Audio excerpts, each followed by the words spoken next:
Hampir semua sektor kehidupan kita terdampak oleh COVID-19 ini ya. Jadi kita nggak bisa bicara dalam tataran pemikiran normatif bahwa situasinya nggak ada apa-apa. Ini situasinya berat ya, kita harus pahami itu. Tapi apakah situasi ini membuat kita putus asa? Jangan. Karena tadi saya melihat ada banyak anak-anak muda yang kemudian menciptakan alat-alat pelindung diri ya. Kalau lihat konveksi-konveksi kecil ya, mereka melihat ada peluang di sini. Akhirnya mereka bikin desain-desain untuk masker ya, yang lucu-lucu ya, dari batik, dari cetakan-cetakan yang menurut saya keren-keren ya, gambar-gambar dan seterusnya. Ini sebenarnya opportunity, ini adalah peluang. Bagaimana kita, kalau kita jago desain, kemudian kita lihat ada konveksi kecil di sekitar kita, atau penjahit, atau mungkin orang tua kita penjahit, atau tetangga kita, atau bahkan kita sendiri bisa menjahit.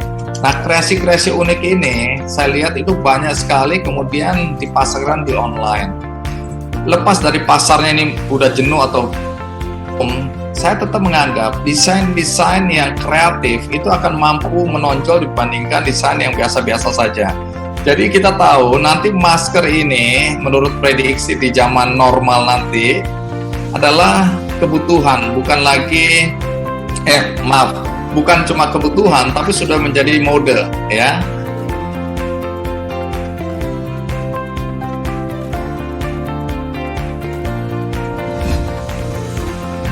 Banyak orang menganggap berbagi itu selalu artinya berbagi materi, uang. Nah, saya bilang itu salah besar. Jadi kalau kita masih muda, kita belum punya penghasilan, katakanlah, tapi kita ingin berbuat baik, caranya paling gampang, atau caranya sangat gampang. Sekarang kamu lihat, kamu pintar apa? Pintar main gitar, pintar main piano, pintar matematika, pintar komputer, pintar bahasa Inggris, pintar mendongeng, pintar nari, ya, atau apa aja. Coba cari apa yang ada dalam dirimu yang istimewa atau yang kamu bisa lakukan.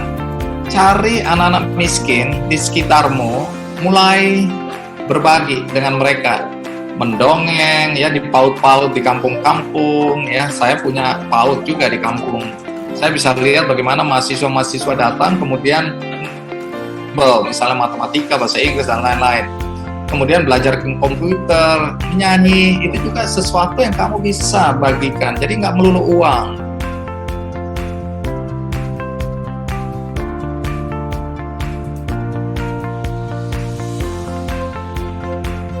Orang tua juga, kalau anaknya terjun ke bidang sosial, maka anaknya nanti hidupnya akan susah karena secara materi tidak akan berkecukupan ya. Wajar aja, atau orang-orang sekitar kita selalu menganggap bahwa semua yang bertujuan sosial itu nggak akan membuat kita bisa hidup layak secara ekonomi ya. Ada orang yang memang sepenuhnya mengabdi sebagai relawan dalam organisasi-organisasi dunia maupun organisasi misalnya LSM, NGO ya di Indonesia. Banyak orang yang digaji dengan baik ya. Mereka relawan, ada pendanaan internasional maupun pendanaan nasional yang membuat mereka bisa bergerak untuk membantu.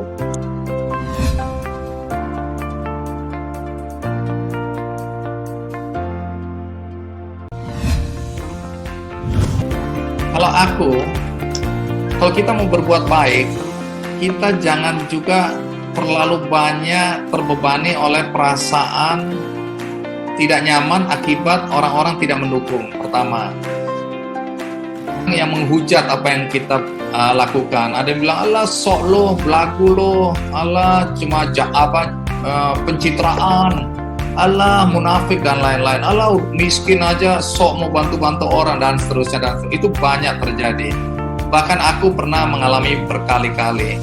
Tapi kalau gara-gara omongan orang kita nggak melakukan perbuatan baik, itu alangkah bodohnya kita. Jangan mau terpengaruh oleh orang-orang yang mungkin dia tidak bisa melakukannya, tidak mau melakukannya, tapi dia malu kalau ada orang melakukannya. Jadi bisa aja orang-orang yang apatis tadi sebenarnya hati kecilnya bilang, aduh mudah-mudahan Kintan nggak melakukan itu. Kalau nggak malu nih, aku nggak melakukannya atau aku belum terpanggil.